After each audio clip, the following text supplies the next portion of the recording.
Good evening, ladies and gentlemen. Once again, this is Sarah Shazad. Welcome to CxO TV, where innovation meets ideas for growth via our knowledge sharing platform, CxO Global Forum. Joining us today is Shazia Hammad, CEO, Xpert Digital. Very good evening, Shazia. How are you today? Very good evening to you too, Saira. I'm doing fine. Thank you for asking. Yeah, thank you very much, Shazia. You have showed up in our program, and it's our pleasure. So, Shazia, what made you venture into business intelligence in banking sector? Well, business intelligence is something very important for and critical for any organization, especially banks, to take strategic decisions. My Right. objective was to get into something which will make me ahead of my peers. So in BI, I used to create meaningful and useful intelligence using different tools for the banks based on which they can take strategic and critical decisions, do right product selling, and be eventually ahead of their competitors. Right. So, what inspired you to set up Expert Digital? Just walk us through that. What inspired you? Uh, what motivated you to achieve this? Well, see, my husband is the co-founder of Xpert Digital, and I lead the management and has been part of the leadership team since the very start. See, Right. banks are already late in the digital party. If you see, most of the organizations have already transformed. For example, taxi business is dead now. Kareem and Uber has taken over. Bank is Exactly. also in severe danger, and the only way to survive is to transform digitally. So, Hmm. Expert Digital's co-founder and core management team are mostly ex-bankers, and we felt that there is a serious need and demand in this area. And hence, Expert Digital was born with the mission to create value and superior experience while we transform banks digitally. We are Temenos partners, which is world's #1 banking software. And being Temenos partners, we use Temenos Infinity to help banks transform digitally. Right. So, can you just explain for our viewers what solutions you are providing? So yes, so we help banks transform digitally. That is just a summary of what exactly we do. There are many obviously phases through which the bank has to transform digitally, starting with the ideation and the changing of the mindset, obviously, and there we provide the consultancy, the need. What is Exactly. the need behind banks to transform digitally? And then when you're talking about digital, it's all about the experience, right? So there has to be workshops like what would eventually the customers get out of is this transformation, the superior experience, right? While we transform them digitally. And then the most important thing is the tools and technology. And we are using Temenos Infinity as a tool to transform banks digitally. Right. So you must be like conducting trainings and all that, of course, for the Part of it, solution. yes.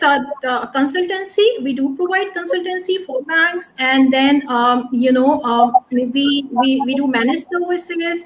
We do entire end-to-end digital implementations, is starting from discovery to go live, and we work on different models, on-site, off-site, hybrid models. Yeah, so through the entire digital transformation journey, we play a part. Right. So we noticed you recently completed a leadership course from Harvard. So what can you tell our viewers about it? Hello.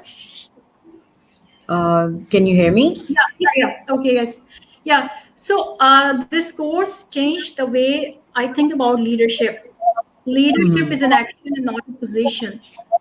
Leadership requires a shift in how you see yourself, right? Your identity as a leader is less about your individual accomplishments and more about the collective work of the group.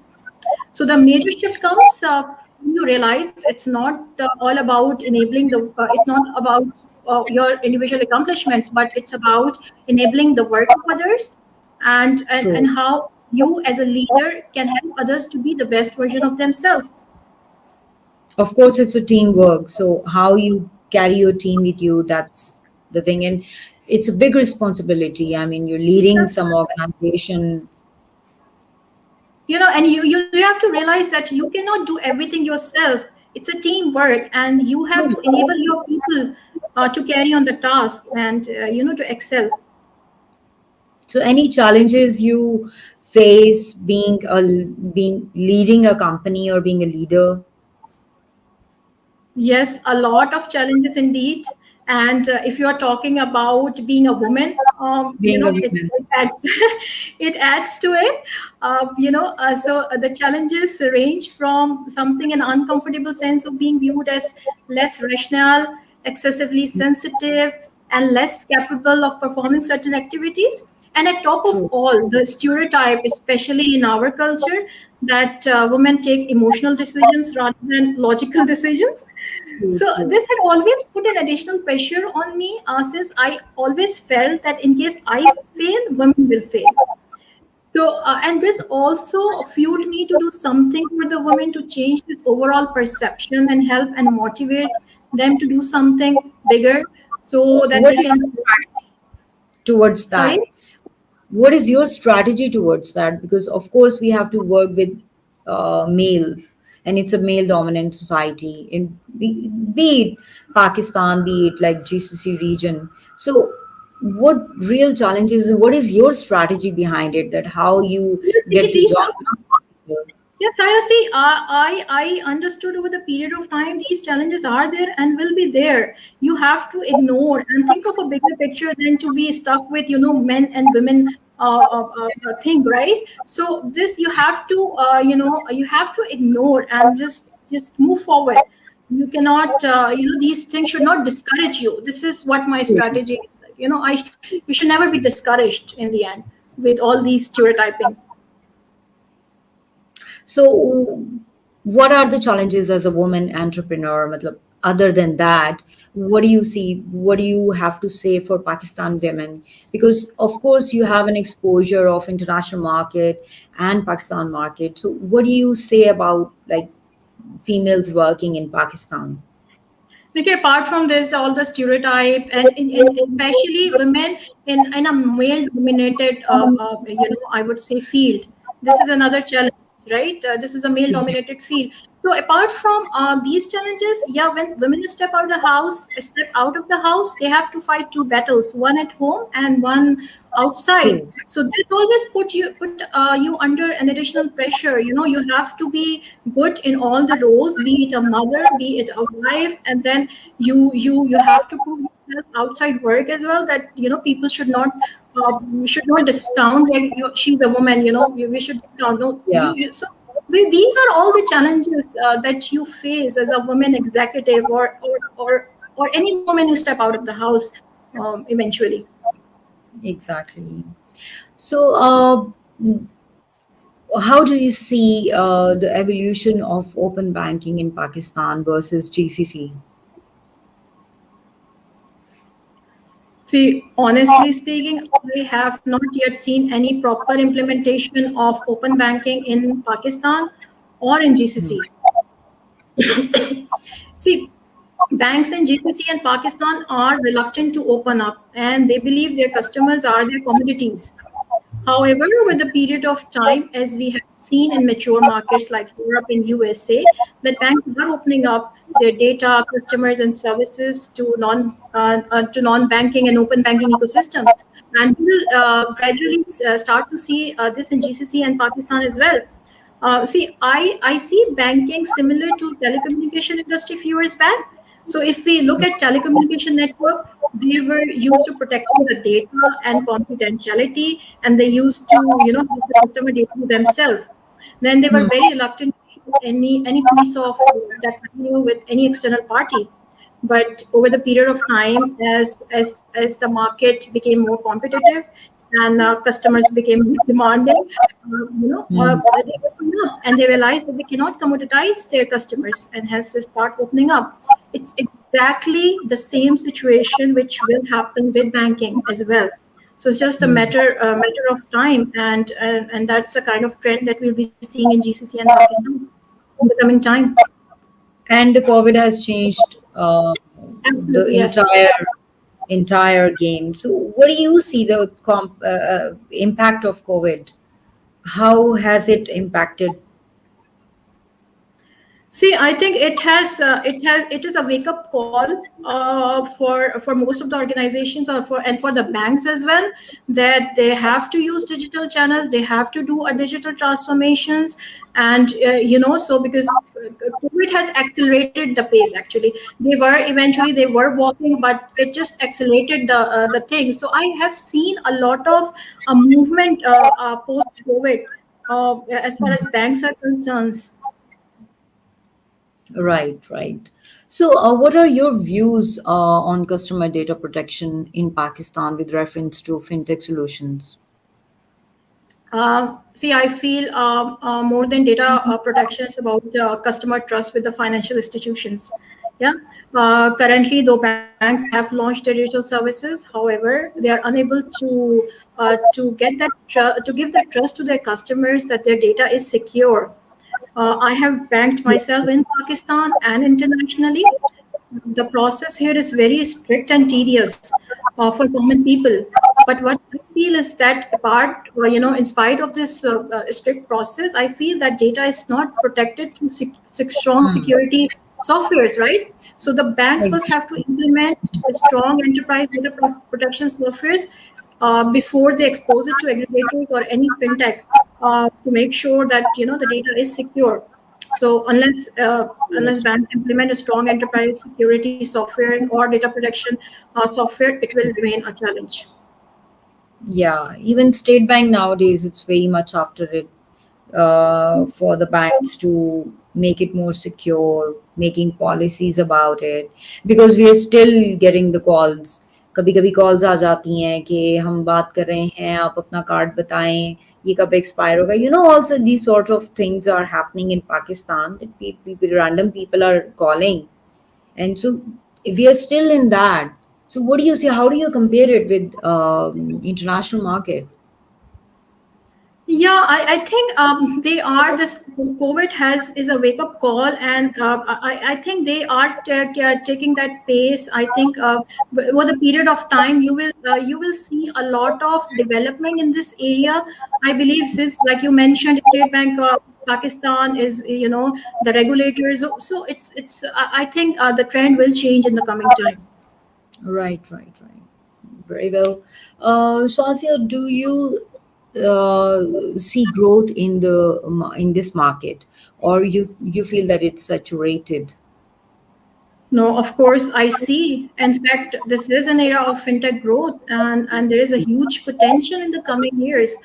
Due to the increasing youth population, disruptive internet and smartphone penetration, consumer preferences for mobile phones and social media, and also growing online commerce facilitating digital payments, I think Pakistan is an attractive market for fintech growth, and the future is undoubtedly very promising and bright in this market. Right, right, right.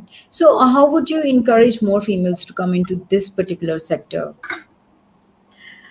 Saira, to be honest, I truly believe that the best way to encourage is to be a role model yourself. Yeah, So, that's see, true. yeah. So, if we can become role models who young women will want to hear and learn from, we can be the example and give them that confidence that we need to enter this sector. Giving them practical advice and showing them firsthand that they've got executive roles for women do exist, and help to improve it doesn't improve perceptions, and that show that this can be a natural career path. If we can do this, more women will be inspired to consider careers in the sector. And secondly, I believe that we need to have more mediums to showcase such role models. And I believe CxO Global Forum is doing an excellent job by True. showcasing such life journeys of such role models. That's So very well right. done. That's very right. Our actually motive is for our viewers to get more and more info from this particular platform, and such success stories. like you and other members of CxO Global Forum. They come, they share their ideas and the challenges we face in the market. So that's very informative. That makes it very informative. So, uh, how would you encourage more females to come into like startups, and not just this particular profession, just another startups? Because I believe, and you also must have seen this, that many women, they start and they are very IT brain, good brain, and very good, great ideas they have, but they somehow they cannot manage to continue with it. So, what do you say about that? See, I believe that for any startup, there will be lots of highs and lows, but always stay focused and never give up. I just would like to quote here: it's not the strongest or the smartest or the fastest who wins, but it is the one who never gives up. Never. And like you mentioned, they start and they give up. Yeah. So the recipe here is to never give up, and that will take you towards success in whatever. If you're talking about a startup or any other initiative, be it a woman or a man or anybody. And that's I, that's I believe that there must be another thing, because we normally ask from people around us that, should I do this? This okay. is my idea. And do you think that I should do this? So we need to be very much focused on what we are doing, and we need to be totally informed about it.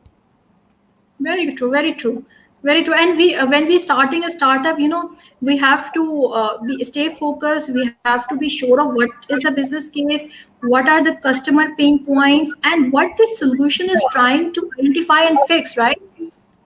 So that Exactly. is something very important. And then once you know what you're doing, just stay focused. Right. So, Shazia, Expert Digital, can you please tell us about what are your expansion plans and where is your presence?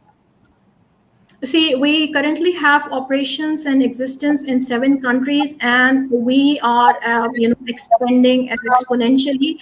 Especially this post-COVID, we have seen a lot of demand from the banks, a lot of requirement, and be it the team size or be it the market, we have grown exponentially, and I see a lot of business coming in the coming months, and I'm very excited, and so is my team.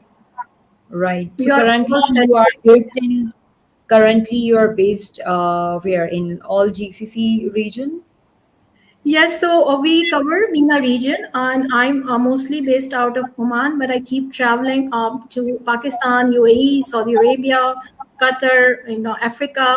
So a lot of areas that we cover. So in this Nice. COVID situation where you have to go for your PCR test and all that, it must be very difficult. Ask me about it. It has become so hectic. I mean, I recently traveled to Dubai and I had to take 5 PCR tests. Oh my God, that Just one must be trip. And exhausting. a lot of paperwork with that, a lot of paperwork. So applications, download that, carry your certificates, and a lot of PCR tests. Exactly. So And the it's not waiting like, time. yes, Waiting and time at waiting. airports and all that. Yeah. Yeah, that makes it very tough. So, lastly, I would like to ask Shazia, what utility you see being a member of CXO Global Forum? Hello. What utility you see being a member of CXO Global Forum? See, a friend of mine recommended me to join this forum, and I am so, I think I'm so happy that I joined this forum. It's very useful. The shows that you conduct, the groups, and all the intellectuals who are in this group, and a lot of knowledge is shared, a lot of updates is being done, a lot of discussions that we do, and I think that this is a very good initiative, and I'm just so happy to be part of it. We are happy to have such success stories to be part of us. And thank you very much, Shazia, for taking out your valuable time for us. And inshallah, hope to see you soon again. Thank you, Sarah. Sarah, thank you for inviting me. It's being an honor to be part of this. Thank Thank you you. so much. Have a lovely day.